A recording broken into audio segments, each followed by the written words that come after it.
उदयपुर और दत्तपुर बेलाभूमि रे तालसारी सामुद्रिक और दीघा अबकारी थाना पुलिस मिलित चढ़ाऊ रे दत्तपुर बेलाभूमि प्राय 50 लाख ऊर्ध्व टंकार देशी मद जबत सहित 2 जण मद बेपारी को गिरफ कला तालसारी सामुद्रिक थाना पुलिस। मात्र बंग प्रशासन तांको एरिया दर्शाई मद बेपारी समेत 50 लाख ऊर्ध्व टंकार मद को नहीं गले।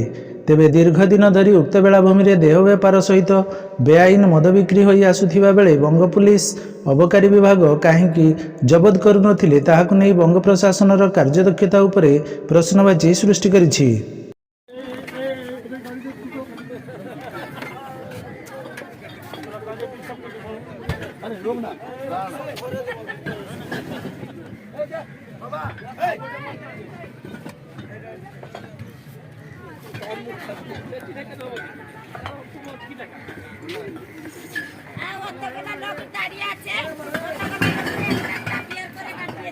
ब्यूरो रिपोर्ट संपर्क लाइव।